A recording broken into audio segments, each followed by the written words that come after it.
90mm throttle body versus 105 versus a tunnel ram with a couple of throttle bodies and a 442 cubic inch LS7. All of that this time on Engine Masters.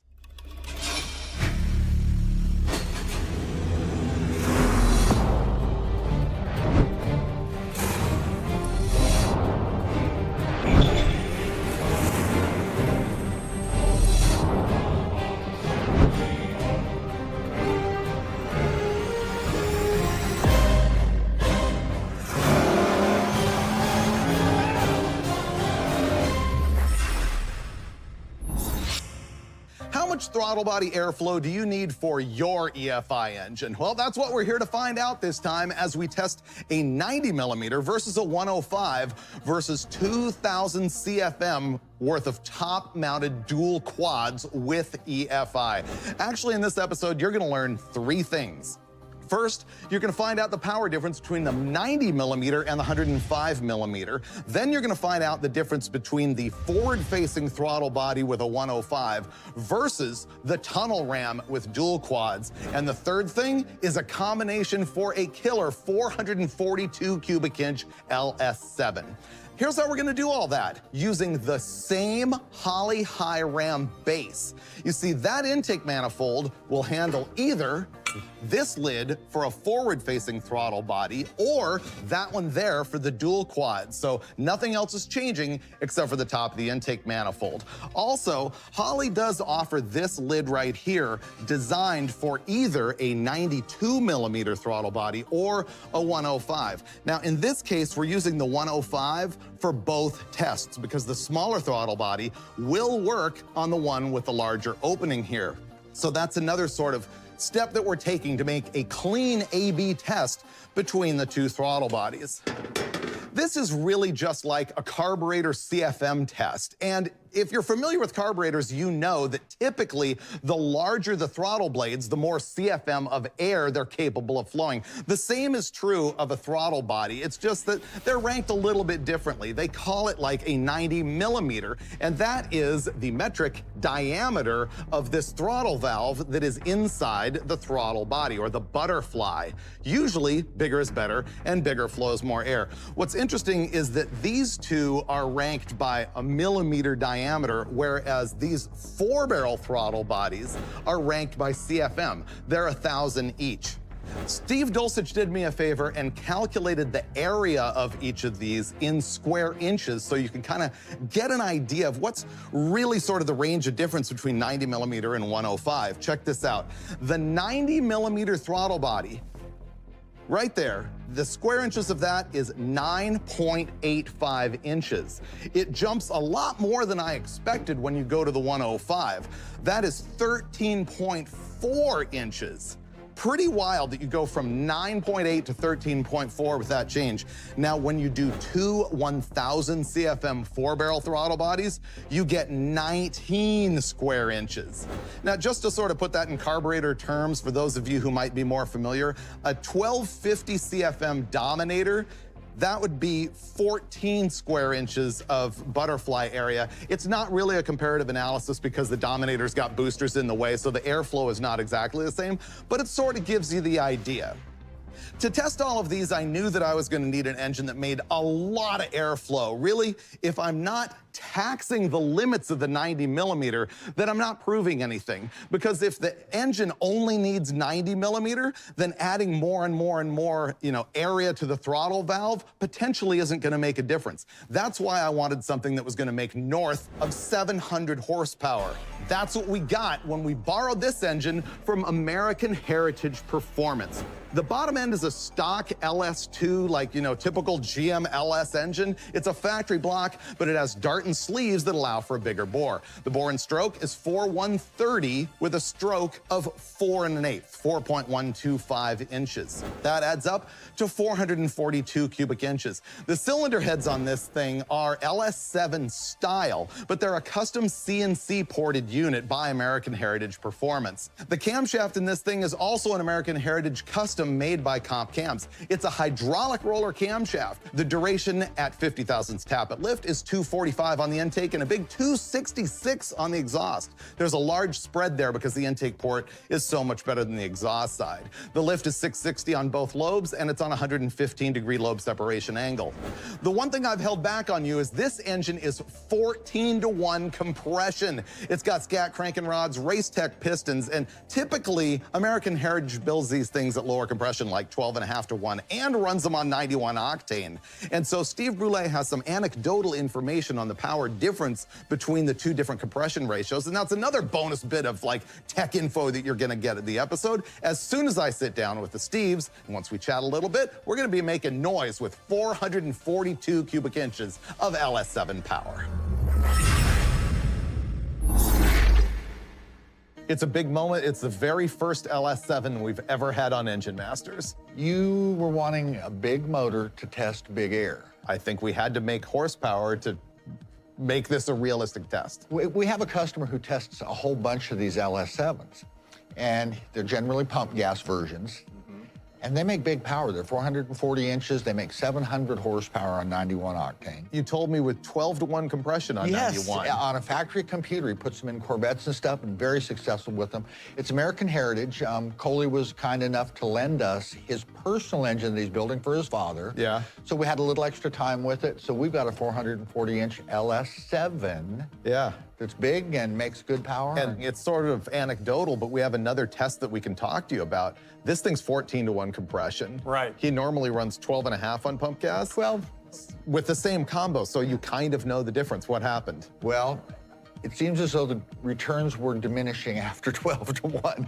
We picked up like 30 horsepower with 2 more points of compression. Yeah. And we've talked numerous times about that sweet spot, that 4% stuff being between 8 and 12. And I think this kind of bears that out. It's not as big a percentage on the bottom side of that, and certainly not on the top. You mean the percentage of horsepower improvement Yes. going from 12 to 14? Exactly. If you look at the curve, it is like that. Yeah. You go up in compression, it Ever flattens diminishing. out.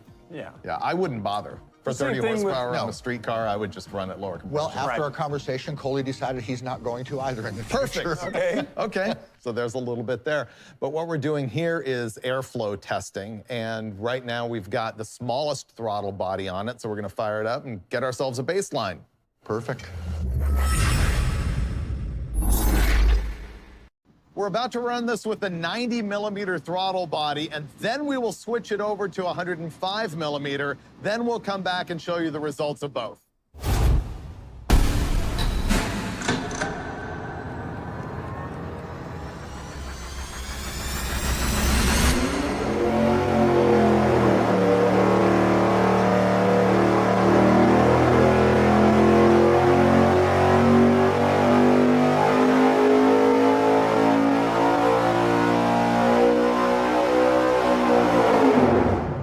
Time has come to say goodbye to the 90-millimeter throttle body and replace it with the 105. I think it's going to make a difference. We'll see if I'm right or wrong.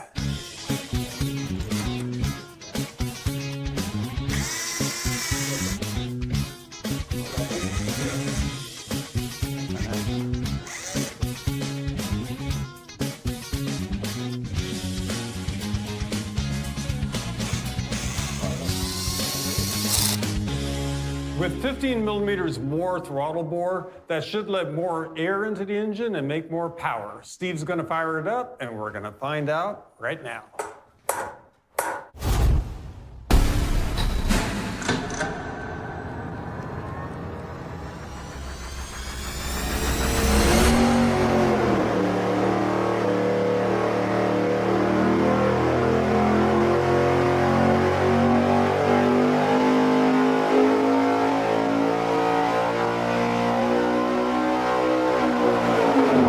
It really made a difference. It liked it. Yeah, it did.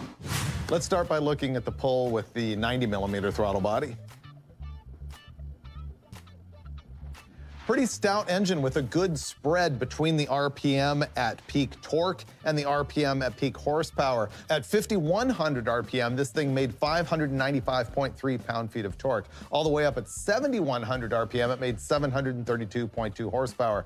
That's all with the 90-millimeter, which means nothing to us until we look at the overlay with the 105. Pretty good, but maybe It's not good, all the way. but Now it's much better. That's better. That is way better. Our power numbers with the larger throttle body are a little bit deceiving because the torque curve is so flat down at the bottom that it ends up giving us a peak all the way up at 6,200 RPM of 598 pound-feet. But honestly, you could call this the torque peak down here at 5,100 also.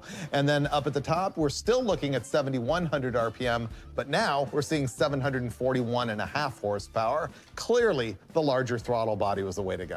You know, your idea of needing a bigger engine is, I think, absolutely on target, because we wouldn't have seen this on a 370-inch engine that makes 500 horsepower. And I'm really comfortable that it is an airflow limitation with the 90 millimeter, because it's a dead overlay down here where it doesn't need the airflow and the curve diverges. The other thing that tells me that is we had to touch the fuel a little bit to make up for the added air. What Steve's talking about is that the airflow demand is so much less at lower RPM and lower power that the difference in the throttle bodies doesn't make a difference, but then it starts to come apart. In looking at that, is there any kind of a clue that we can take about what horsepower you would run with the 90 millimeter throttle body? I don't know, I guess where it diverges might be a pretty good indicator of how much power that is. Which is about 575-ish, 600-ish? Yeah, so at 617, that's where it's really saying, I'm making a difference now. Yeah. So again, the 500 horsepower motor that we didn't borrow wouldn't have shown us these results and wouldn't have shown us the truth. Exactly. No. You need to tax the airflow demand or the airflow delivery of the throttle body to really see a difference. And this engine can do it. Your little street driver won't, right? So I think our final conclusion here is that 90 millimeter works up to about 600 horsepower. And remember, when we're looking at that, RPM doesn't matter, displacement doesn't matter. Horsepower is going to consume not a fixed amount of air, but a roughly similar amount of air, regardless of displacement and RPM. Whether, let's say, it's a small engine that goes 8,000 RPM or a big engine that goes 5,500, if it's moving the same amount of air because of cubic inches and engine speed, again, it's that 600 horsepower. That's going to be your best metric. What makes me happy about this is we're not the first guys to ask this question. Right. I think we're maybe some of the first that answered it because, you know, it's been tossed around a bunch. Does it matter? Does it not matter? I don't think you're going to see something. Oh, I think you will. Yeah. And now we know the answer. Here's the other consideration, though. People might ask, what would be the downside of just putting a 105 on my 500 horsepower engine? And I think that comes down to drivability and tip-in. There's so much throttle valve area on the 105 that actually Holley has got that special curve in the shape of the opening of the throttle body billet in order to prevent that tip-in from being really aggressive. That real snappy feeling. And, you know, guys, early on in the Mustang era even, you know, guys would put a bigger throttle body on, and they thought they'd picked up power. All they were doing was picking up throttle response, and then it did nothing after 3/4 throttle. It just didn't matter. But it made it happen a little quicker because of, like you say, the area of the throttle body. We're talking all about airflow. Well, you can probably hear the airflow happening outside. The doors rattling like crazy in here. It happens every once in a while here in Maryland. Next thing that we're going to do is change the lid on this thing and put on the dual throttle bodies. And man, I hope it makes a difference. I want it to win. Well, if it's a tunnel ram, you'll want it to win. Exactly. Although, you know, there's arguments both sides. This is lower profile. The other one is going to look way cooler. You know, I don't know. This is a pretty good look right here. It looks pretty good to me like this. Yeah, it's not bad. Yeah. Right, here comes our changeover to dual throttle bodies. The cool thing about these Holley high ram intakes is that the top of it is interchangeable, so all we're gonna do is unbolt it right here, separate the lid, and install our new dual quad throttle bodies.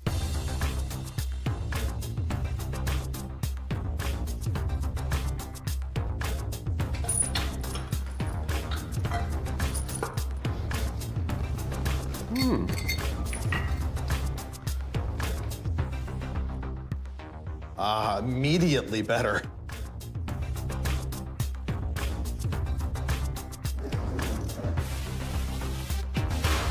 All right, the dual quads are installed. We got 2,000 CFM happening right now. We also have the air flowing directly down into the cylinders. I think it's gonna make more power, but what does my opinion matter? The dyno's gonna tell us.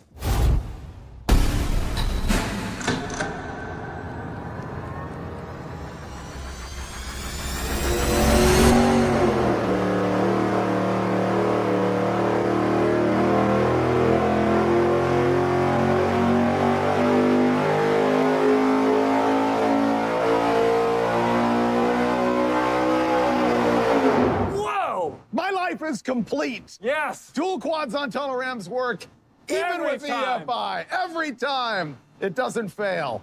How great was that?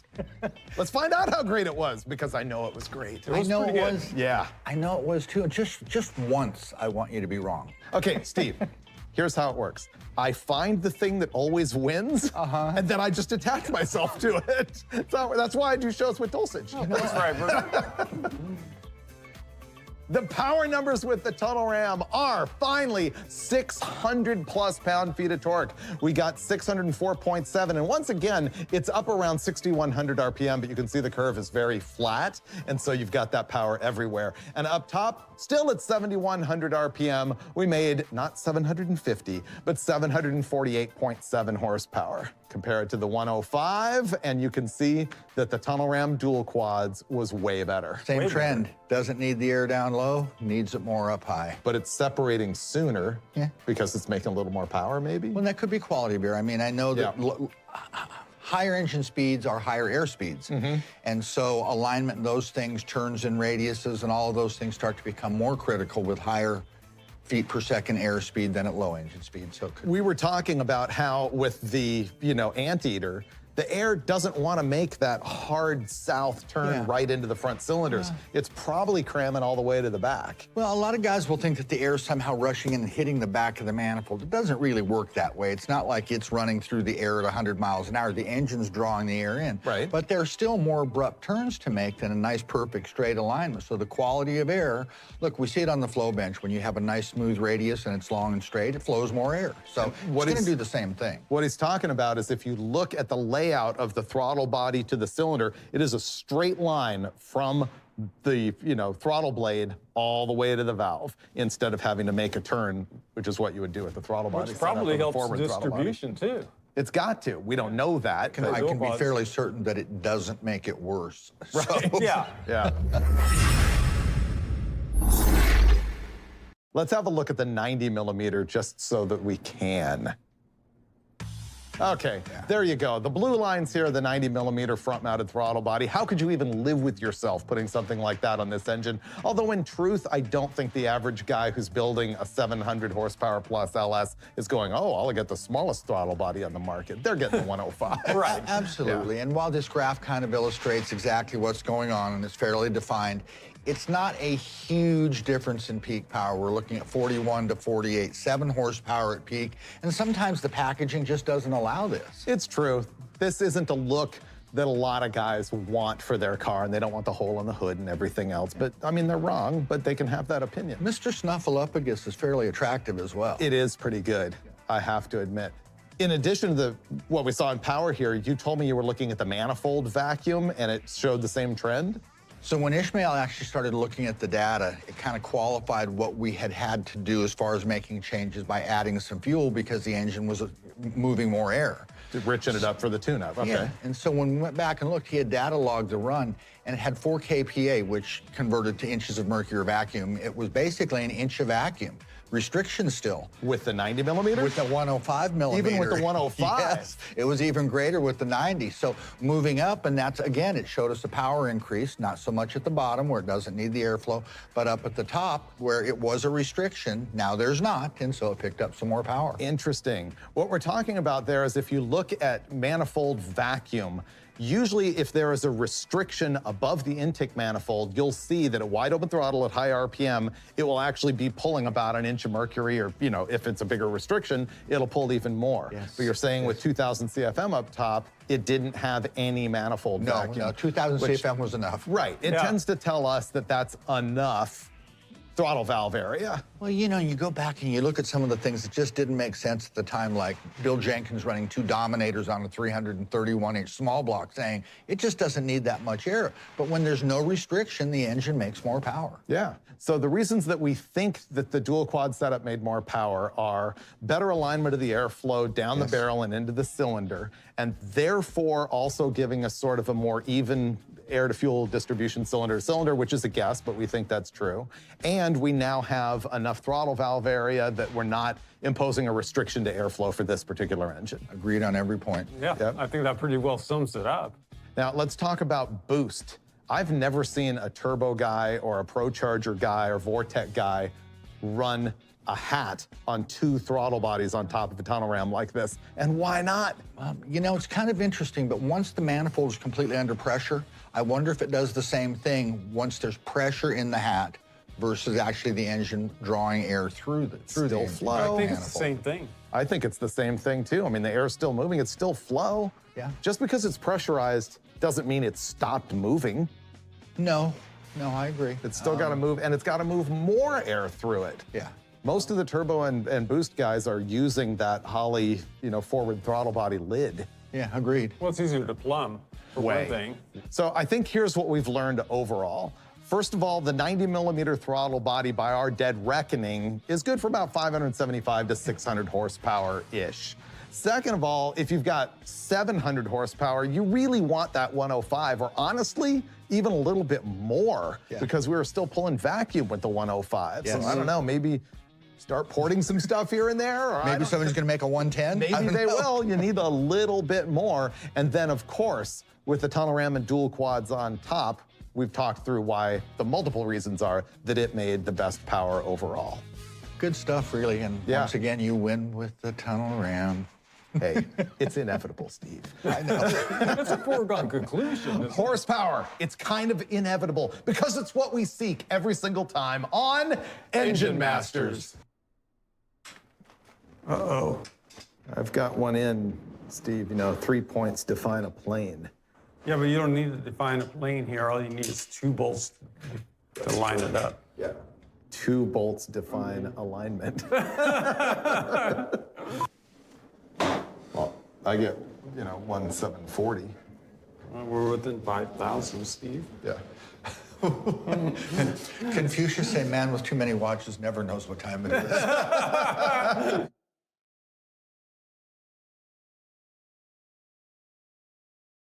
Can any one spark plug make more horsepower than another? You gotta know, and you'll find out this time on Engine Masters.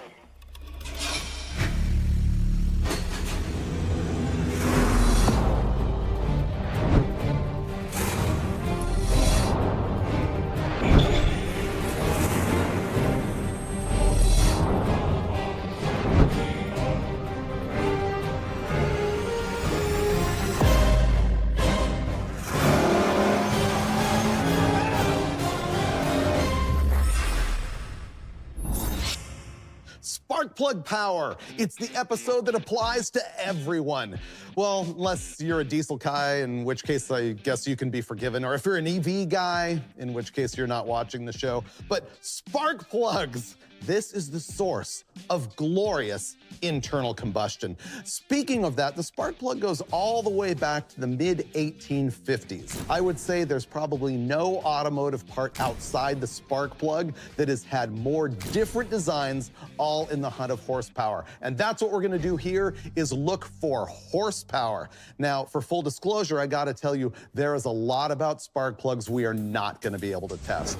There's some legitimacy to the fact that some plugs are designed for longevity, like they have a harder electrode. We can't test that here. We can't test reliability as far as like maybe opening up the resistor inside and braking. We can't do that. We can't test like misfire at really lean part throttle cruise. We can't test economy. There's a lot of stuff we can't do. So we will only be looking at power. And I have to be completely honest, I'm guessing that none of these different brands of spark plugs are actually going to make extra horsepower more than any of the other ones. So we're just gonna lay that on the table right now. But we are gonna look at a whole bunch of different types to sort of demonstrate that to you. And we'll have a lot of discussion based on our experience, industry knowledge, and some tips and tricks along the way. Let's look at the spark plugs that we're gonna test. First up is going to be the very basic Autolite spark plug. These are the ones that we buy all the time at the local corner parts store. There's nothing special about them. They're just a good basic spark plug. Moving on to what's in my hand is the NGK Racing plug. This is the only non-resistor spark plug that we'll be testing. You see, a lot of plugs that started coming out in the late 60s had a resistor in them, which helped cut down on electrical noise so you wouldn't hear that buzzing in your radio. Of course, the resistors are used today so that you don't have frequencies that are getting in trouble with like your EFI and things like that. That NGK Racing plug, once again, the only non-resistor. This is our personal favorite spark plug for running in a performance application. Once we get to running these, we'll give you a lot of tech tips about that spark plug. Next up, you're gonna have the NGK Iridium plugs. There are a ton of brands of spark plugs these days with a center electrode and maybe even a little pad on the ground strap that are made of iridium, platinum, all sorts of different materials. Typically, it's for longevity. We're gonna find out if they make a difference on our engine. Now, when we get into sort of our unusual plug, we're gonna run this Bosch, atypical of the normal Bosch spark plug, and made in Russia of all places. That's the one that we say is like this. It has 2 ground straps on it. That doesn't mean it has 2 sparks per sparking event, but a lot of people over the years have put multiple ground straps on plugs, and there's a lot of theories about how those can work. We're gonna see if that works in our application. Now, here's the disappointment. We really wanted to run the E3 spark plug. This is probably the most popular specialty plug today, but if you look at it closely, you can see our issue.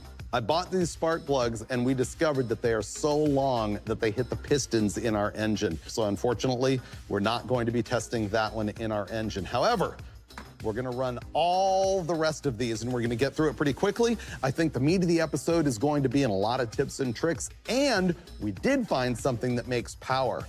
And it's not new, but it was a shock. Yeah, I said that. Let me walk into the dyno room and I'm gonna tell you all about the big block that we're testing and how we're gonna configure the ignition system to give the spark plugs the best chance of making power.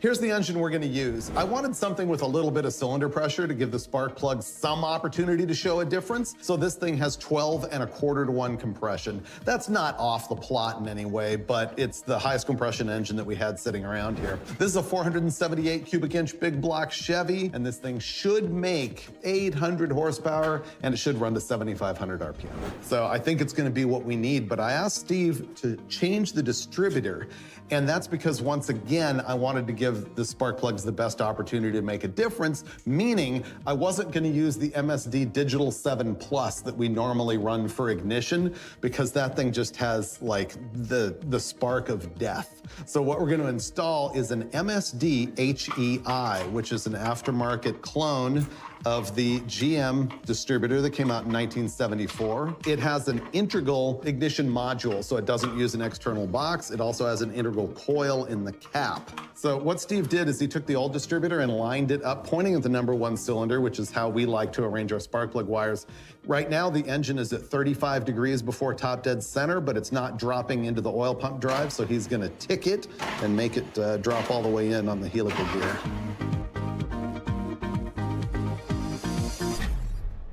All right, guys, every time I learn the lesson, I break my own rule.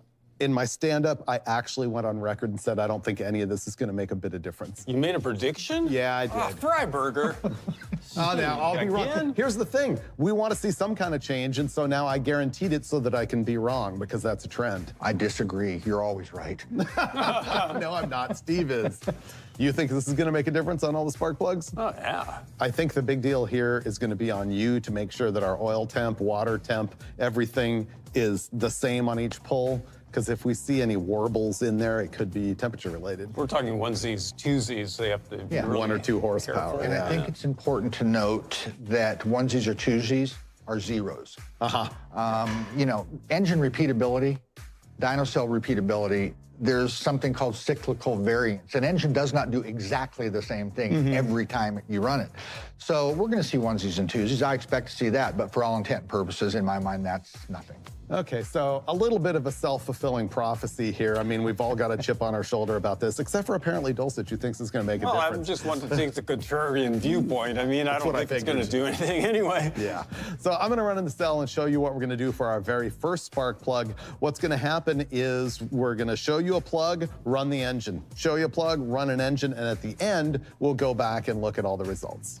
All right, I'm going to go throw in auto lights. Perfect. Our first spark plug is going to be the Autolite 3924. Absolutely nothing special about this. Parts store standard. I've run them a million times. The gap right out of the box was 45 thousandths, and that's where we left them.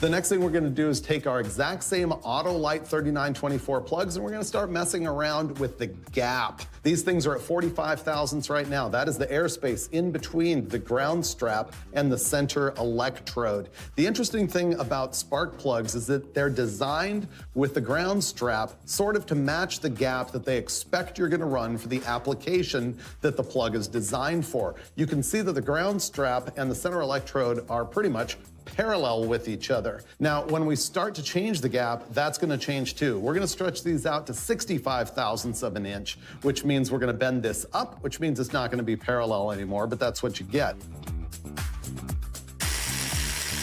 All right, we'll dyno it, and then we'll come back and run them tight.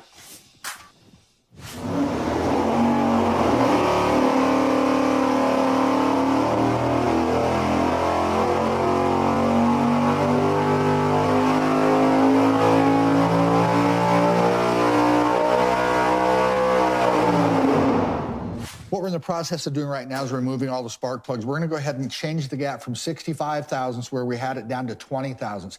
MSD actually doesn't recommend going anything less than 20 thousandths because it can cause some arcing in the caps and some other problems. So we're going to go ahead and follow their recommendations and take it to the minimum that we can that they recommend.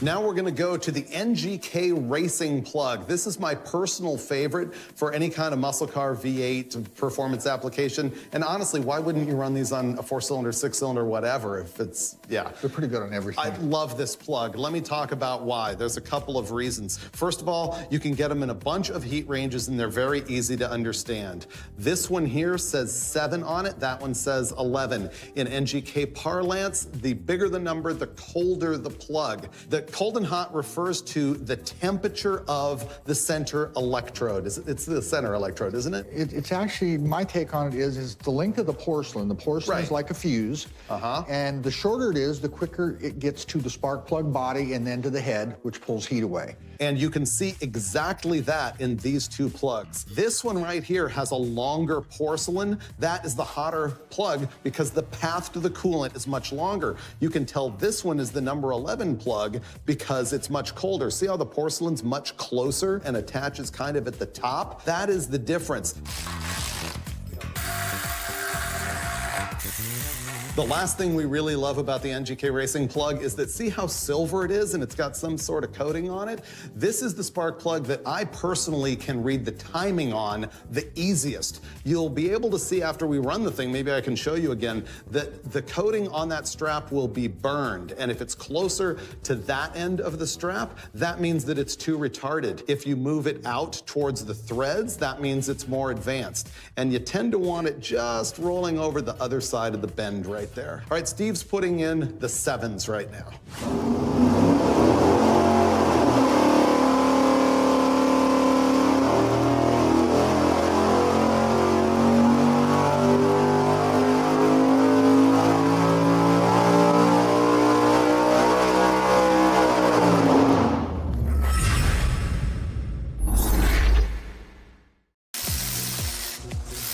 First of all, here's the NGK Racing plug that we just removed, and I wanted to show you that tip that I talked about earlier, about how you can look at the burn mark on the ground strap and determine if your ignition timing is right. You can see that it's burned right there. It's just on the upside of the turn on the strap.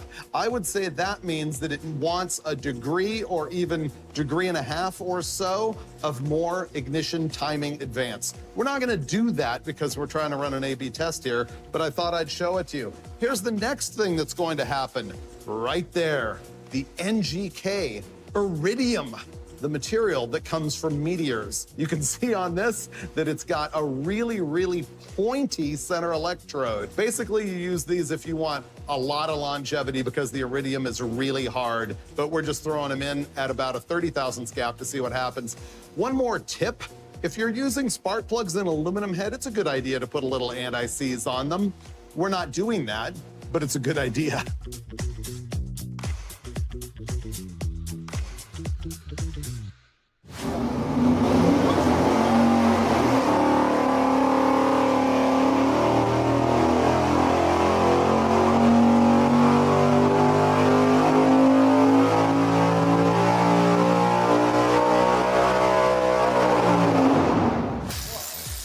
With the NGK Iridium, in with the Bosch, the first of our unconventional plugs. This has 2 ground straps on it. I don't know what the theory is here because in our opinion, the laws of physics say that electricity jumps to the path of least resistance. So you're not getting 2 sparks here. Our belief is that there's just 1. The part number on these things, FLR8LDCU plus 7404-9.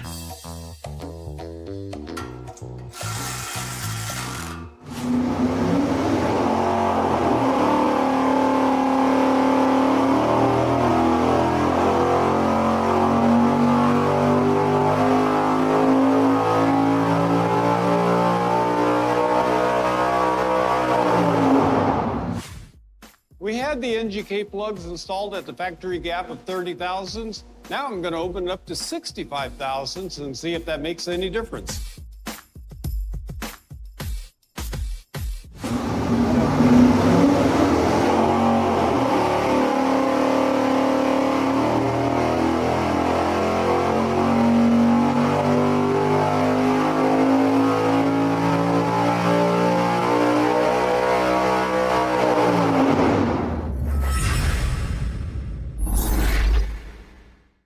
That ended up being a lot more interesting than I thought, but not for the reasons that I thought. Exactly. Yeah, I agree. I think we should get to that in a minute, but let's call up each spark plug in the order that we tested them and see what's what.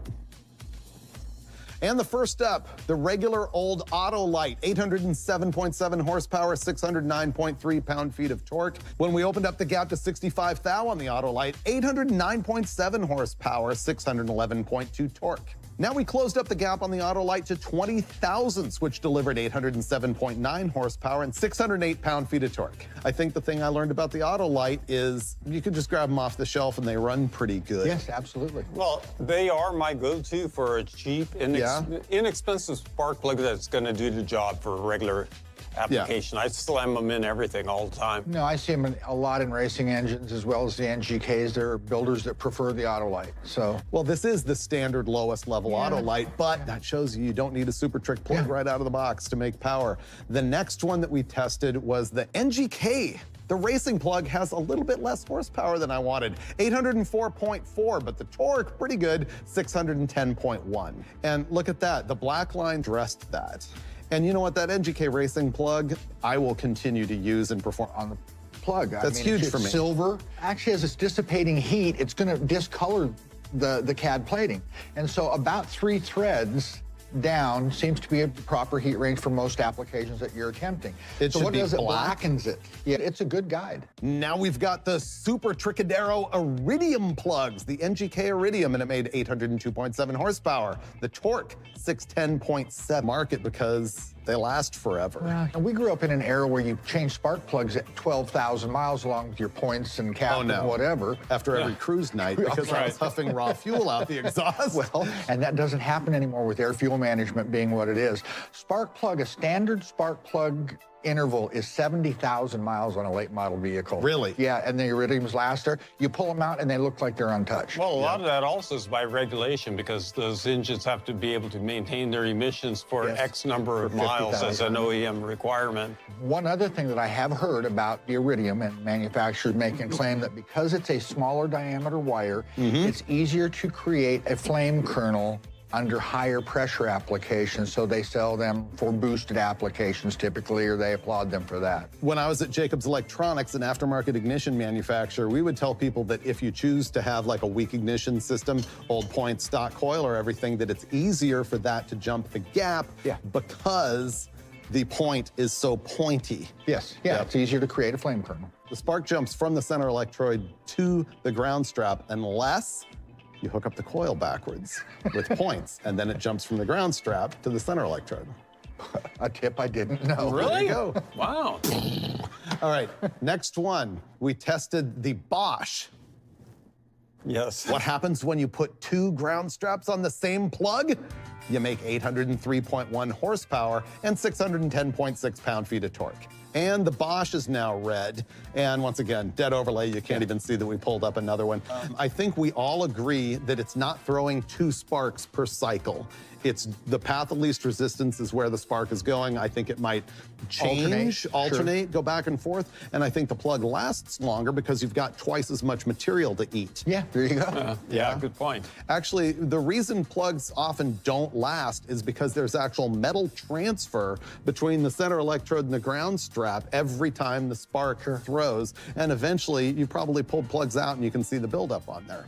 So final conversation about all these plugs that we tested. There's a lot that we didn't run. I mean, obviously there's AC Delco, there's Champion, there's Platinum. You can go on down the list.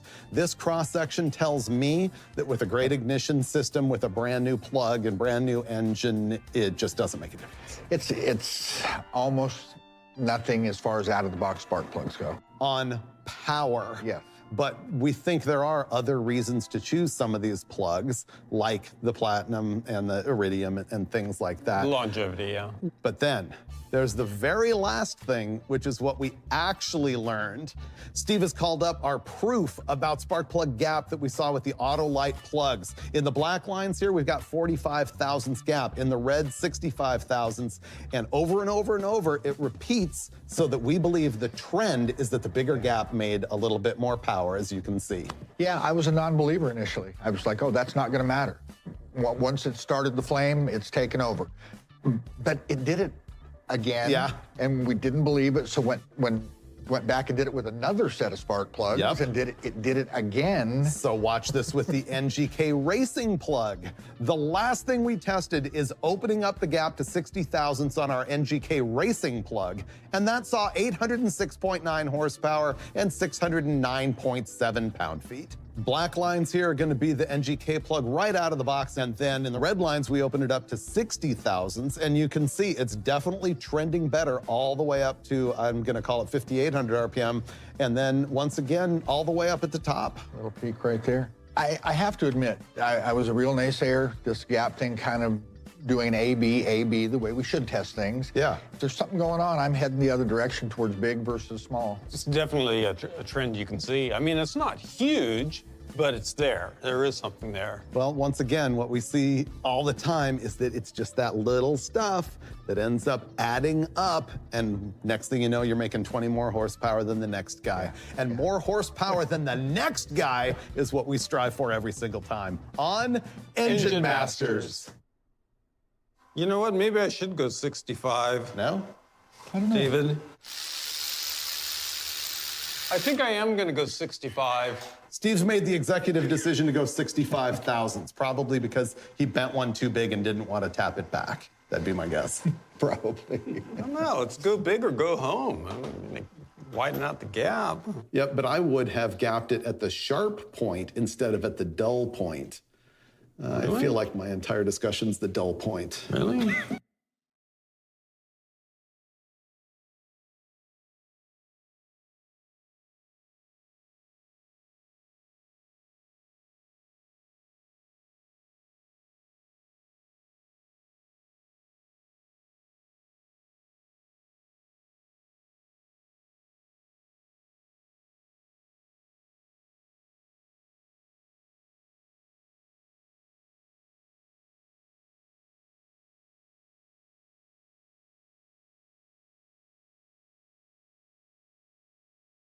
This time it's a quest for bottom end torque. And we ask the question, is there such a thing as too small of a camshaft for our 3D3 small block Chevy? This time on Engine Masters.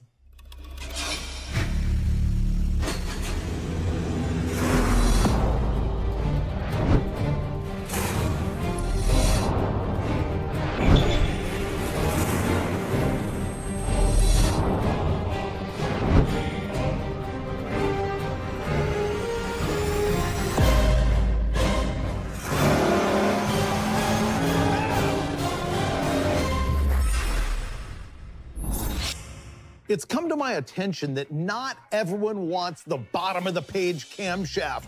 You know, the super rumpity, choppy one, the one that revs to all kinds of RPM, requires like a loose converter, deep gears, all of that stuff. No, there are in fact people who want their V8 to be nice and smooth, to make good low-end performance and have a lot of torque.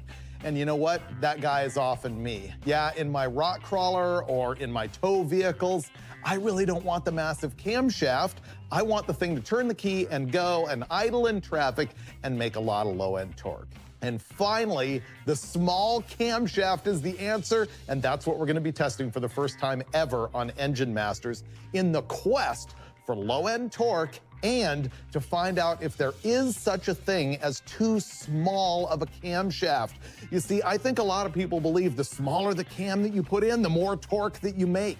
All of a sudden, you're gonna go from 450 to 500 pound-feet if you put in a smaller cam. Well, we're gonna find out if that's really true. I'm gonna show you the 3 different comp cams, hydraulic roller cams that we're gonna test. But first, the engine that we're gonna be testing with. This is the engine you've seen a jillion times on Engine Masters. It's the one that I have called the Ultimate Average 383. This thing is a stroker 350 that is 383 cubic inches. It is a Blueprint Engines short block. We used to run a pretty nasty Dart cylinder head on it, but now it's got the Airflow Research Enforcers. They're 195cc on the intake.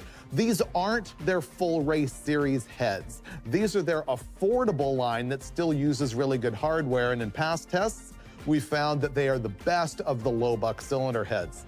Up top, we typically run an Edelbrock Performer RPM air gap intake manifold, but this time Steve Brule chose a much more tame low-rise intake, more typical of what people would run with these camshafts. It is an Edelbrock Performer EPS. Now, up top is a carburetor that I probably wouldn't run in this application, but that's not going to affect our testing here today. It's a race carburetor. It's a Holley XP. It's a double pumper, but it's smaller than we typically run. It is 650 CFM. You may notice that we've got an upside-down Wilson spacer in here. That is the speed secret, by the way. Not really. It's just an open spacer. We accidentally installed it upside down, and it's on there so that we can get an idle vacuum reading. That's another point of data that we're going to give you, because higher idle vacuum can be beneficial for your application if you want to run your power brakes.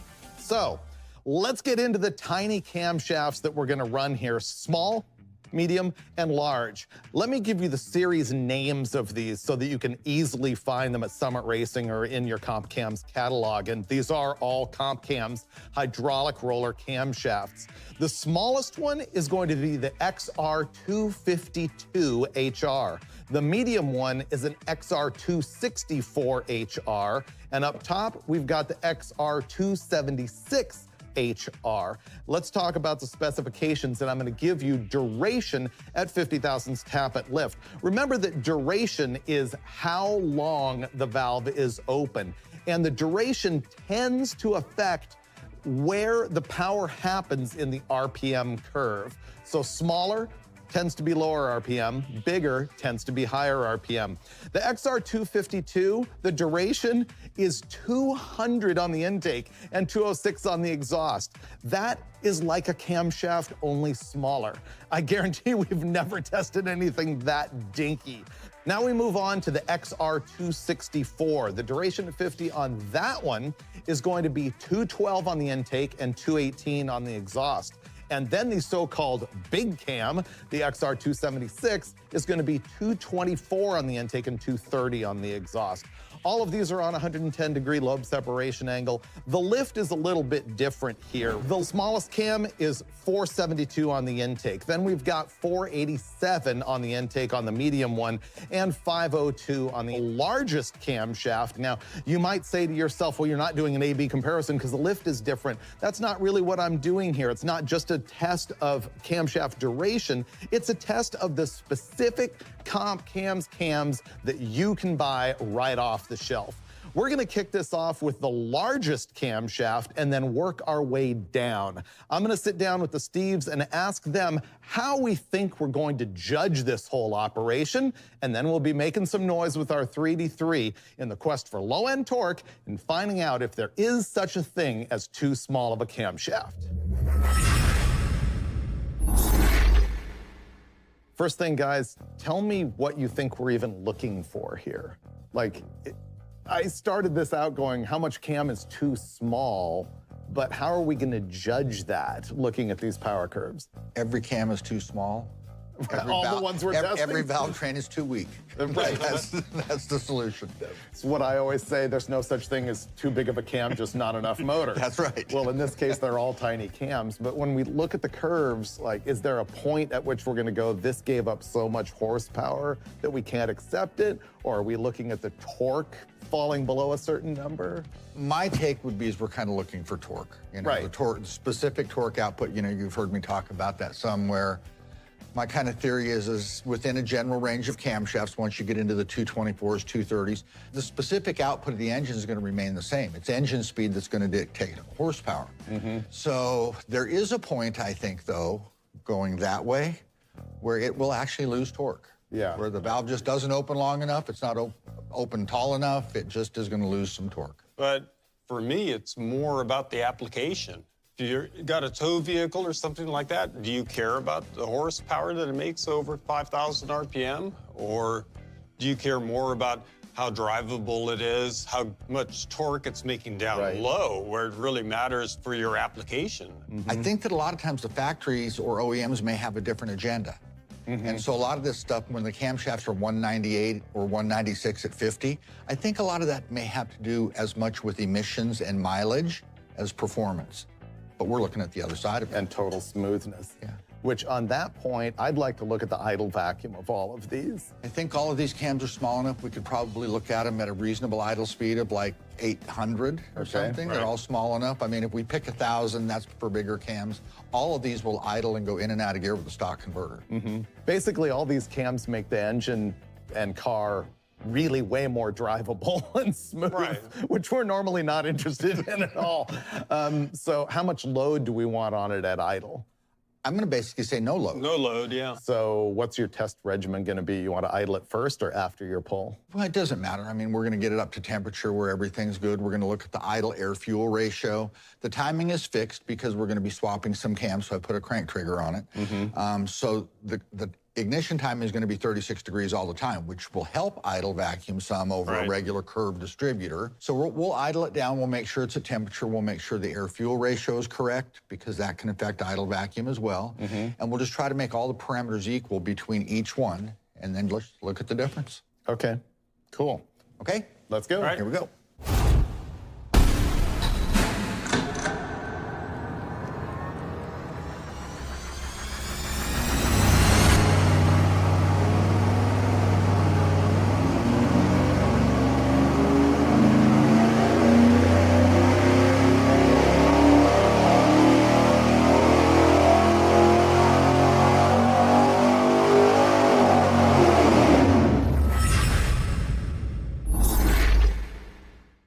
We're trying to figure out how much camshaft is too tiny of a camshaft, and we just ran the biggest one of the group. Before we get into the power, let's talk about the idle situation. Remember we had discussed we were gonna run the thing at 800 and no load? Yeah. It ended up 800 at a load of 27 to 28 pound-feet. Yeah, and the reason for that is because in order to get the sweep to go from 2,500 to 6,000 like we're running it, I'm having to fiddle with the absorber a little bit on the dyno. So there's already some preload built in. So there's actually, it's difficult to just say absolute neutral, zero load. But it'll be the same with all of them, the same load. And I still think it's relevant if you're idling in gear with an automatic. Right. And the idle vacuum is 13 inches at 800 RPM. You know, that's pretty good in gear. You know, I mean, that's plenty for power brakes, you know, vacuum boosters. It's great for all of that stuff. Let's have a look at the horsepower and torque. Our power numbers are 465.5 pound-feet of torque at 4,300 RPM and 436.9 horsepower at 5,600. Pretty normal for what this is. Like a 4 1/4 horse 383 is like an aftermarket baseline standard. You know, that kind of torque is, a few years ago, was big block stuff. And now at 383 inches, it's, I'm impressed. What impresses me is the shape of the curve. I mean, it doesn't get much more picture perfect than that. There's no hiccups, no ups and downs, no variation. It's just smooth all the way up. And way down here, by the way, we're pulling down to 2,400 RPM, which is about as low as we can go. Don't forget that on the dyno, that's 2,400 RPM at full load, wide open throttle. And it's metering okay and driving okay and making power. Yeah, and to that point, you know, I purposely put a smaller intake manifold on this, or in my mind, a smaller intake manifold. It's a Performer EPS, I believe the designation is, hoping for something that would pull down low. We've had some of the larger cross-section manifolds, like the RPM, air gap, and those sorts of manifolds. And obviously, while they make more power, they don't run as good at low RPM as this manifold does. I'm really impressed. And that's what we're looking for in the episode is low RPM, basically. That's it. Now we get to install a tinier camshaft. How often do we say that? Let's go shrink the cam.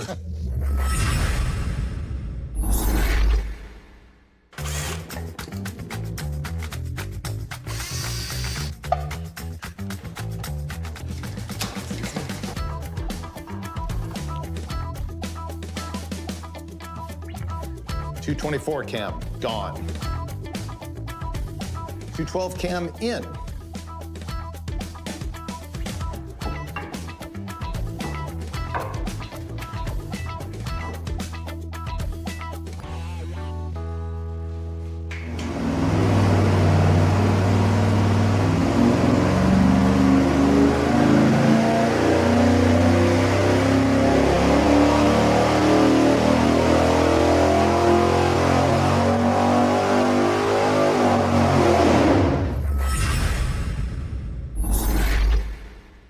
So far, we've run the 224 at 50 camshaft, the biggest one of the test. Here's our power numbers for our new 212 at 50 camshaft.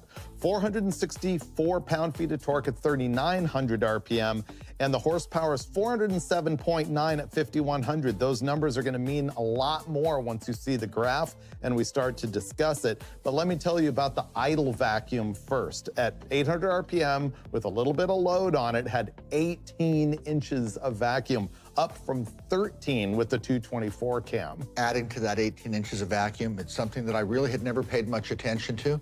I had to go out and adjust the idle mixture. There was so much better signal at the carburetor at that kind of idle vacuum that I had to go out and lean the carburetor out because it was too rich with that much vacuum. Are the screws only like half out? Getting close. Really? Yeah. Interesting. Normally we see like 3/4 to 1 1/2 out on our bigger cam stuff.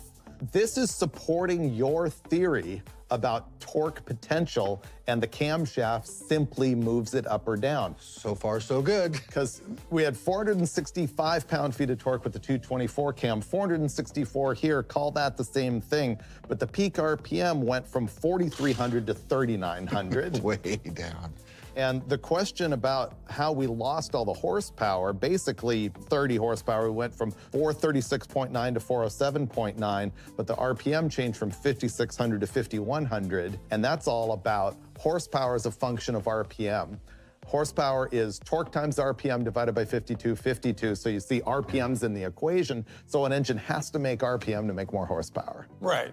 The higher RPM at which you're making a given amount of torque, the more horsepower you have, so. But the 212 cam just can't get there. No. It doesn't have enough duration to carry the RPM. Let's look at the overlay and see what the real difference is between these two camshafts. Whoa. All right, the black lines here are the cam we just tested, the 212, the smaller one. Just an enormous difference in horsepower. Right. But look at the torque. not just the peak, but the area under the curve, the area Absolutely. from 2,500 to 3,500. I think this goes to what Steve initially started the day with was, I think it's application. And so, you know, if it's a street car, you may want the bigger camshaft. If it's your tow truck, I'm down there with the smaller one. Yeah, up to 4,000 RPM, the little cam's got the advantage. Yeah. Because the other thing that we noticed is the 224 cam has a little bit of a lope. A little bit. And this one with the 212, It's smooth as nothing. stock, yeah. It's just, ooh. Yeah. The question is, are we going to see a bump in torque with the 200 F50 camshaft? That's the one I'm the most interested in. I think that's going to start to kill power, but we don't know until we know. I'm already kind of tired of changing camshafts. is It the took problem. 45 minutes. How We were tired pretty can you speedy. be? We were pretty good. All right, we're gonna do it again. Now comes the tiniest camshaft of the test. We're gonna go install a 200 at 50 cam. That just doesn't even sound right to say Never, out loud. never.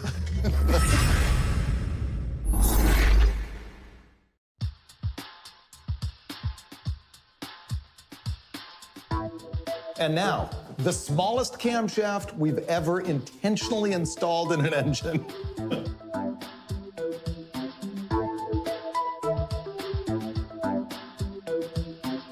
Now we've got the minuscule camshaft installed. It is 200 duration at 50 on the intake. Question is, does it kill power? Does it shift it all to the bottom end? That's why we test.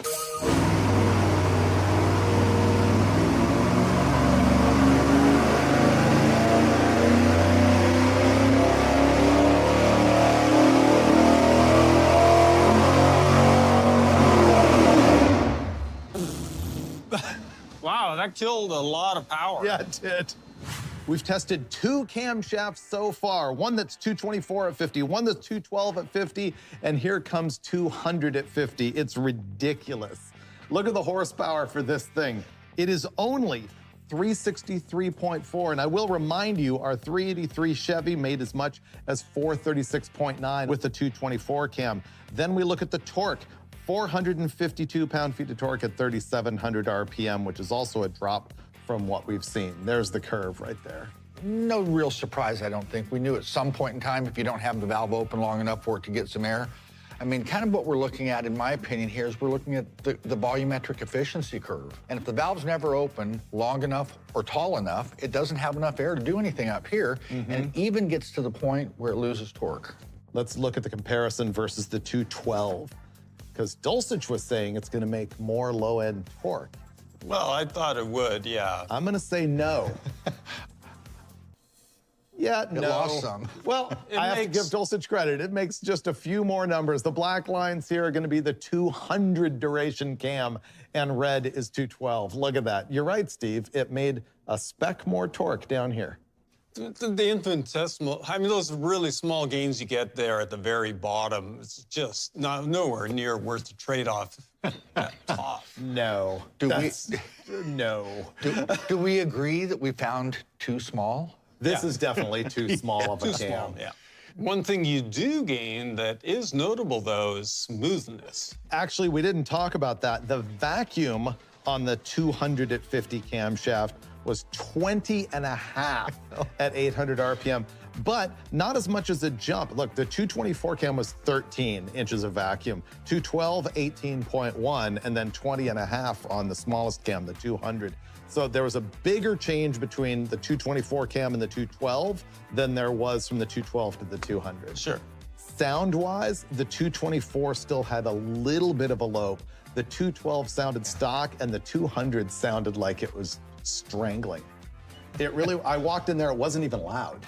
No. No, it just has nothing out the exhaust. There's no overlap. The other thing that we know is that idle vacuum goes up the smaller the camshaft. And that's going to be because overlap is less. Yeah, there's less overlap. The next thing is we found definitely you can have too small of a camshaft. It is possible. It is possible. I think we have consensus on that. I think a lot of people think that the torque just keeps going up and up and up with the smaller camshaft, and this tells you that's just not it. Or if it is, it's by such a small amount that you don't want to even be that guy. And like Brule said, I think that's going to cross over at some point as you go even smaller, where Oh, yeah. the bigger cam will make more torque there. where we're seeing just a slight. Well, if you don't open the valve ever, it's not going to make any power. Right.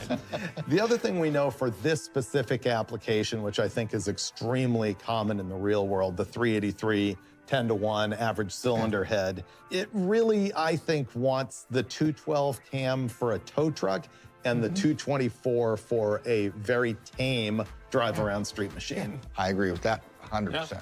And we talked through the sound of them. I think the sound is a huge thing that people pick camshafts for. And if you get the 212, it is not gonna sound like the Saturday Night Special drive-through Lopey thing at all. It sounds like nothing. No, it's gonna sound like the tow truck that it's meant to be. All right, there's an off-camera argument that we're gonna have to solve about displacement versus camshaft, right? Well, I would say that would be pretty interesting to me. Would it be pretty interesting for a future episode of Engine Masters? And now, the smallest camshaft we've ever intentionally installed in an engine. Whew. It's true, right? It is mini, yeah. This is the smallest camshaft I've ever put in anything. On purpose. Well, actually, it's the smallest I've ever put in anything, even by accident. I might have R&R like a stock deal with a, smaller cam, but as far as an aftermarket cam, there's no chance I've ever picked anything like that.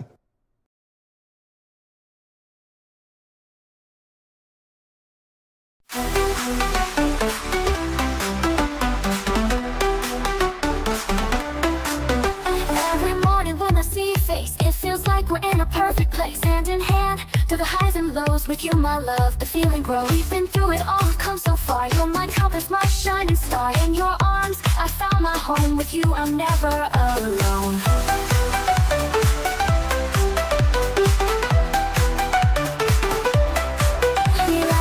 We know it's true, this life is better because of you. In every moment, day or night, our love is shining pure and bright. Endless sunshine, here we go. With you beside me, love will flow. Every step, every kiss, feels like magic. You're like this, we've got the world, we've got the time. In this love, we always shine. You and me, we're chasing dreams. In this life, we're a perfect team.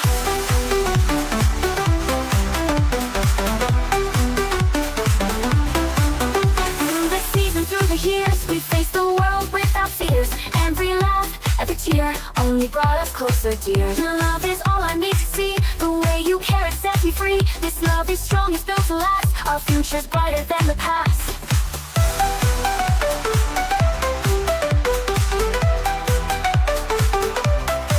We love, we know it's true. This life is better because of you. In every moment, day or night, our love is shining pure and bright.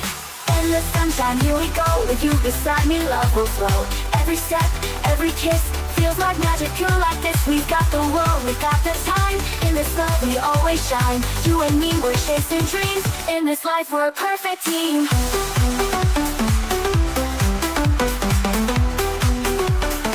In this life, we're a perfect team.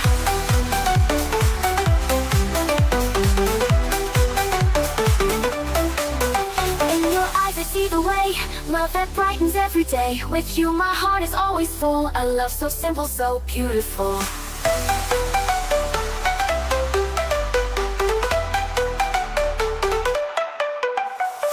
Endless sunshine, here we go. With you beside me, love will flow.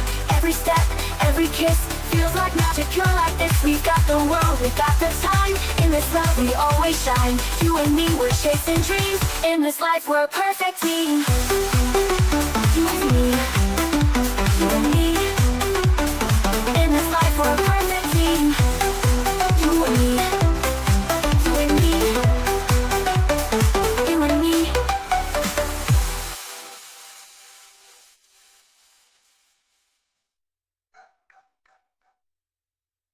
Endless sunshine, here we go. With you beside me, love will flow. Every step, every kiss, feels like magic. You're like this, we've got the world, we've got the time. In this love, we always shine. You and me, we're chasing dreams. In this life, we're a perfect team. You and me, you and me, you and me.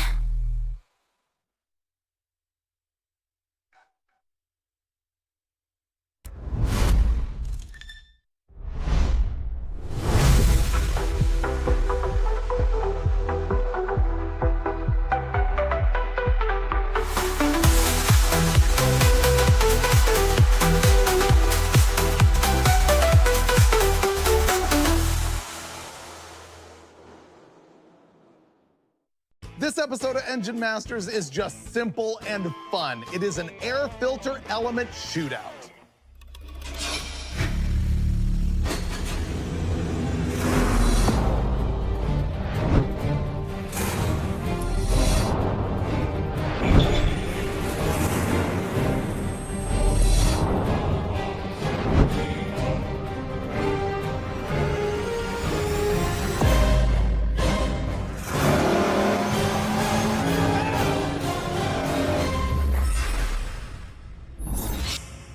This time we're gonna find out which color air filter element makes the most power. Not really, but kinda, because man, you can see they come in a variety of colors and styles. There are so many air filter elements available on the market these days. I just want to do a quick shootout to find out if there's really any differences in any of them. So you're gonna get two things. You're going to get paper elements versus cotton elements, oiled elements, and then you're also gonna get a brand-to-brand shootout. So I bought everything that I could that appeared to be different that was in stock at summitracing.com at the time we did this show, which is June 2023. I brought my crib notes because I wanted to give you what all these are and what the prices are of them, starting from cheapest to most expensive. First, we're gonna test an All-Star Performance paper filter. That one is $12.99. Mr. Gasket paper filter, $15.72. Then Summit has their own line of air filters, and now we get into the cotton gauze oiled air filters. These are available in blue, black, or red. Strangely enough, red is $34.99, and you can get the other colors for $26.99. I don't think there's a difference in performance, it's just the colors. Next up, we have one from Spectre Performance. This is $31.99, available in red or black. I got the black, which I thought was pretty cool. Edelbrock sells one that's called the Pro Flow in blue, black, or red. That's $34.95. Then we get into the green filter. That's actually the name of the company that sells them. It's not just the color. The green filter is $58.42, and then the K&N is $77.99 on sale at the time we're shooting this. They're normally $89.99. Now, as we test these, one thing we cannot do is judge the value of the filtration on any of these. We don't have a way to contaminate them uniformly, and we don't have a way to sort of analyze what particles are being passed through them. So this ain't that. This is going to be a power test, but I can also sort of give you some observations on each one of these. The two paper filters, I really wanted to get a super cheap one that hardly has any pleats on it, and I couldn't find that. And so the All-Star and the Mr. Gasket are extremely similar, though clearly not made by the same company. They're not the same exact thing. The thing I'm talking about on pleats is air filters can often be judged on how many folds they have, you know, per inch or all the way around the thing. If they have very few folds, that means there's much less surface area on the filter, and that's gonna tend to mean that it won't pass as much air and that it won't catch as much dirt and stay cleaner and useful as long as if you have a whole bunch of folds, but I couldn't find a super cheapie. So that's just a little bit of information that applies to both paper filters and the cotton gauze. Other observations that I've got to get into are that the only two here that are made in the United States are the green filter and the K&N filter. Now, I gotta lead with K&N because this is the company that actually popularized high-performance cotton gauze air filters. They did it way back in 1969. They really invented this marketplace, at least as far as I know. And that product, while it is the most expensive, I will tell you sort of just based on intuition and handling it and fondling it, it's the highest quality unit here. It fits better, the folds are more consistent, the way the wire is like embedded in, it seems more solid, it's a little bit heavier, so that is the nicest unit. The other one made in the United States is the green filter. Here's the thing about that. I took the green filter, and I took all of these actually, and held them up to the light and looked through them. That green filter, you can see a lot of light through the thing. You can actually see some voids in it. And I'm like, what is going on with that? And I wondered to myself, how can this filter anything compared with these other guys? And I read up on their flyer, and here's the deal. They say that they use less cotton layers in their filter than, for example, the K&N. And they say that their oil magnetically charges the screen so that it can catch negatively charged dust particles. I suppose the cotton is there then to catch the positively charged dust particles. There's no way we have to verify all of that. However, the company's marketing does explain why that one seems to be more see-through than the others. What we're gonna do is throw all of these on one engine and just test them, and essentially we're gonna look at horsepower and find out what the airflow is on them. What engine are we gonna use? My 408 LS. Super simple. All we're really using it for on this episode is to suck air and find out which filter is best. Okay, guys, ready for the least ambitious episode of all time? Yeah, this is gonna be simple and easy, but when I came up with the idea, you're like, dude, people ask the question all the time, so here we are. No, it's like our discussion, you know, I mean, some of the most basic things really are what guys are the most interested in. No, I wanna know too, and I think we learn something every single time, but I do wanna add a little bit something other than just air filter elements. I think we should still test it just with an open carburetor. In the past, we've seen that it loses power with a dropped base. I think we should run through that again. I think we saw that with a drop base with an element. I wonder about just a drop base. That's true. We could run just a flat base, just a drop base, and then start putting filters on it after that. Yeah. However, Oh boy, money time. we're not gonna see a difference of more than just a dyno variance of 2 or 3 horsepower with any of the filters, including the paper. What? Ooh, I'll take you on that. Yeah? Yeah. You will? Oh, you betcha. Okay. No, I'm actually gonna go with you and bump Dulcich another 20. Okay. I'm in. There's going to be more than 1 horsepower difference between them. That's not what I said. I Dyno said variation. variance. So Dyno do we call that variance. 2 or do we call that 3? 3. 3? Get out of here, Brule. 3? We can't just look at peaks either. We're gonna have to look at the average. We're gonna have to agree that it made no difference. All right, I'm going all in. So we have a friendly bet on the table about what's gonna happen with the air filter elements, but first we're gonna fire it up and run it with no air filter on it at all, and then we're gonna probably fiddle around with some bases, and then we'll get into the elements. Steve, let's see our baseline.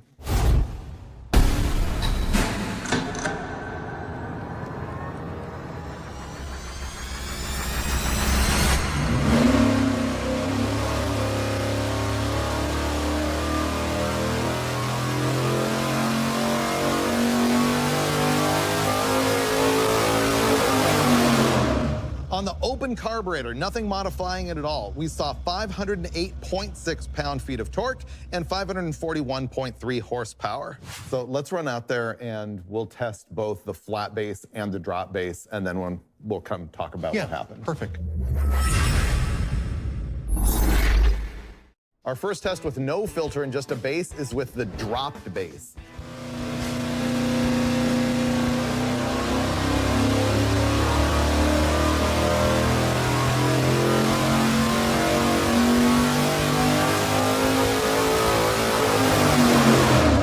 And now the flat base on the carburetor.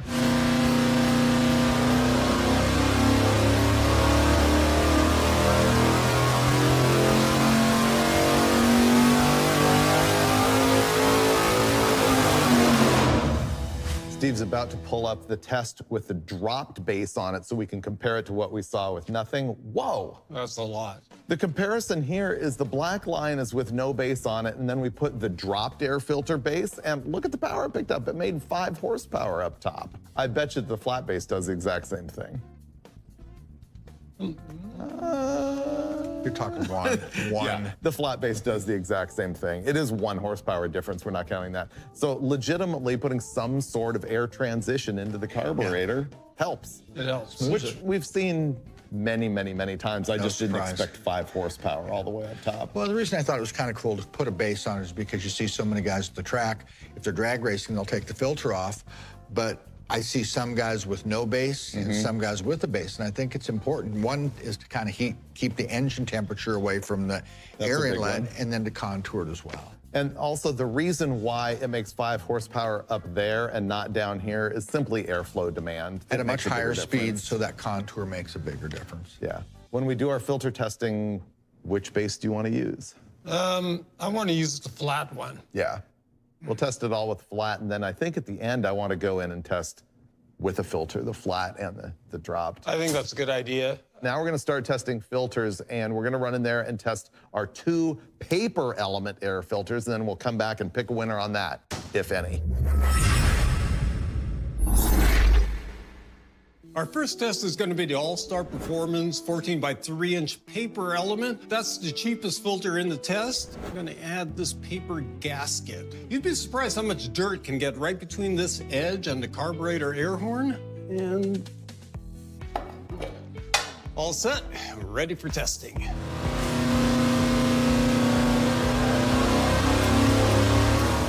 Now the basic paper element from Mr. Gasket.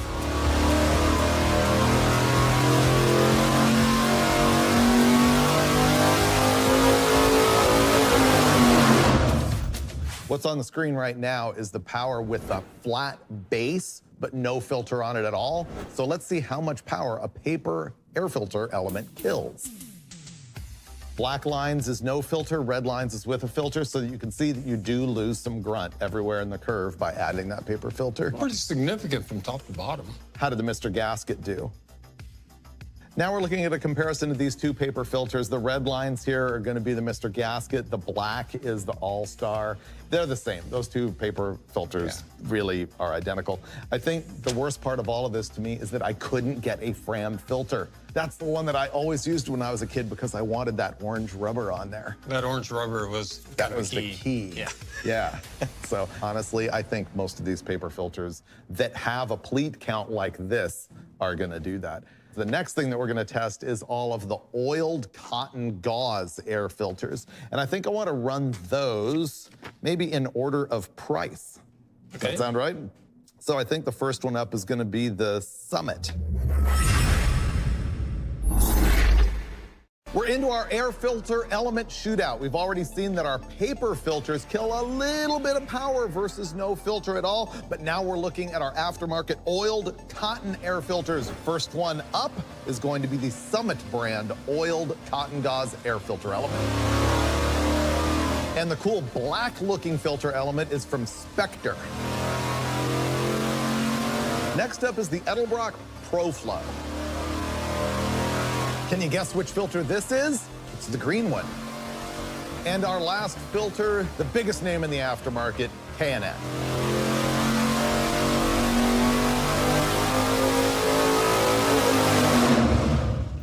We just came back from testing a whole bunch of oiled cotton gauze air filter elements, 5 to be exact, and we've pulled up the power curves of all of them right here on the screen. And as you can see, they're all pretty much the same, but there are differences. So on a zoom in, that's the difference right there. It's interesting, you can actually see they're fairly well grouped together except for the green filter, which happens to be the green lines, actually is up ahead, but it's by a really minute amount. So among all of the oiled elements, the difference in peak torque is 1 pound-foot. And then the difference in peak horsepower, 2.8. Then the average, meaning the average from the whole range of RPM, 2.1 on torque and 2 horsepower. So that's, that's the difference that we're looking at. Amongst these brands, amongst all of these filters. So while this looks like it's standing out right here, if you look at the scale, at best, it's 2.8 horsepower. So we established that I believe that all of our oiled filters are essentially the same, although the green was just a speck better by a horsepower or 2. So what we're gonna compare here is that green filter that was the best of those to the worst of our paper filters. And I might add that by worst, I mean by 0.6 horsepower. And so that is going to be the All-Star paper filter in the black lines and the green filter in the red lines. So you can see, in fact, the difference between a paper filter and the oiled filter can be significant enough that we need to do this. Although I misspoke at the top of the show, because what I meant to say is all of the oiled filters are the same. And what I said was all the filters are the same. Thanks, you just lost 40 of my dollars. I did. Yeah, I know. Thank you, guys. Yeah, you won, because the ultimate gap here, remember we said that we would go within 3 horsepower? Well, at peak horsepower, the difference here is 4.4. And at peak torque, it's 2.7. I still would think that we would see it closer here and further apart up there. Well, and we are as far as, if you look at the power curve, it does do that. Well, regardless, I think we know that the paper filter doesn't make as much power as the oiled filters, but I think we also assume that the paper filter filters more. Yeah, looking at those two filters, you cannot see through one of them. Yeah. The other one, you can look right through it. Well, the other consideration on these, though, is how much dirt can they hold before they start to degrade performance? That's one of the claims to fame of, like, I think K&N initiated that entire concept. And the other thing that Steve and I have dealt with before on Roadkill and Roadkill Garage is driving through a massive puddle, driving in the rain with your paper filter. You get a paper filter wet and it won't let any air through it. As a matter of fact, you'll just suck it right into the can. The next thing is I really want to try the drop base versus the flat base. Which element do you want to do that with? The green. Do we want to, though? Oh, yeah. You do? Yeah, oh, absolutely. Because it was the best one? Yes. I think that's fair. Okay. Yeah. Now we're starting our last test. First up is going to be the green air filter with a flat base, and then we're going to change it over to the dropped base and see what happens.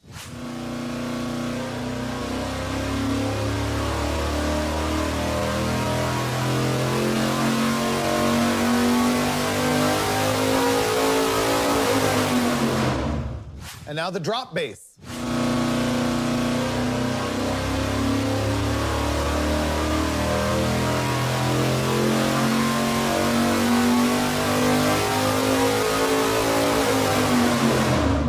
This time, we really didn't see anything. There's one little glitch on one data point where the drop base actually made a little more power, but all throughout the curve, nothing this time. I wonder if part of that has to do with the demand, too. I wonder if this might show different results on an 850 horsepower engine where there's a lot more demand and you've restricted that area. And I'm not sure if we tested it earlier on a carburetor with a choke horn. Yeah. Because the choke horn sticking up off the top of the primaries is going to get way closer. That's a really good point. If we did that, then there's almost no room there. I've measured that. I've seen it. It's like it shuts it down to almost nothing.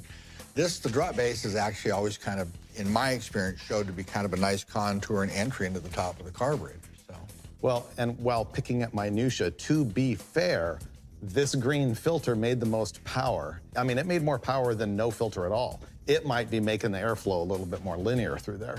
We're just using that at this point because it doesn't seem to be at all restrictive. It's a spacer between the bottom and the top. So we've still got basically an open bottom that's contoured.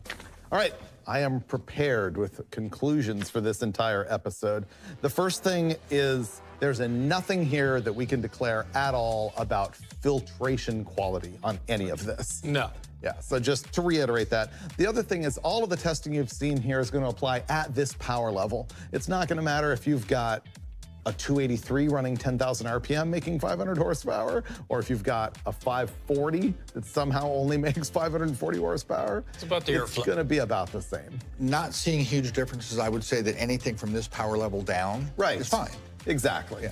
But if you are dealing, as you said, with 850 horsepower, these things are going to start to be more of an issue. I think what we saw with these filters all being virtually the same, I mean, within 4.5 horsepower, which earned him $100, that there was nowhere to go at all, because when we ran no filter and then added the paper and it only killed 5, well, it's not like the other ones were going to be able to add 20. No, small gains and losses. Not necessarily in order. I think we just found out that not in all applications does it matter whether you have a drop base or a flat base. And earlier than today, I would have said, oh yeah, we tested it. Flat bases can kill power. And it's also going to depend on the top.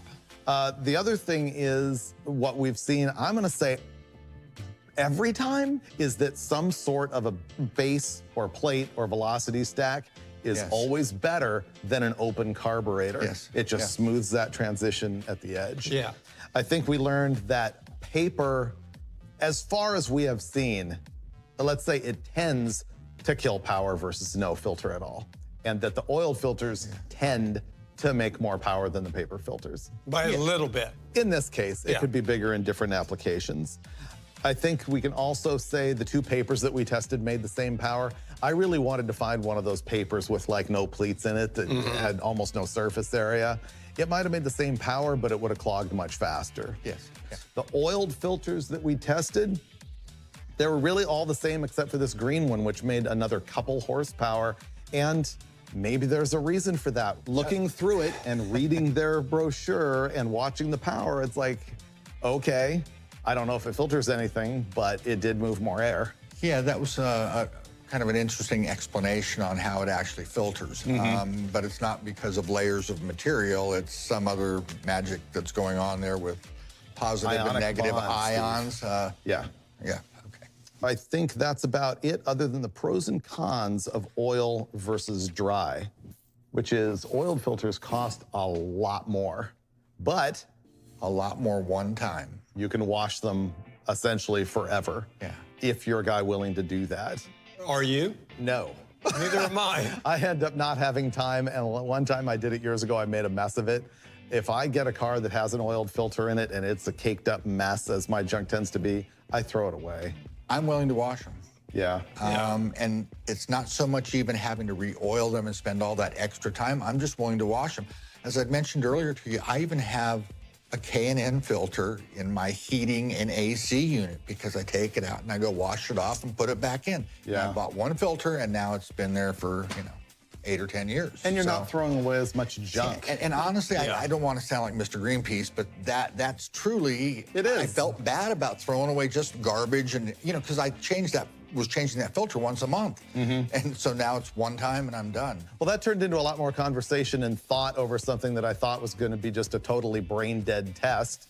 I hope you picked up something from it, because we learn something every single time we do this show that's called Engine Masters. Okay. Oh, well.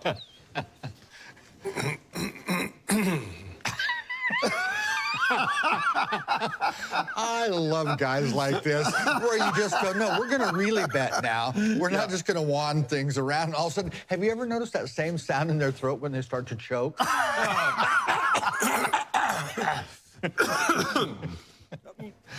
I'm good for it, guys. All I have are hundreds in my wallet. It's so okay, I've got change.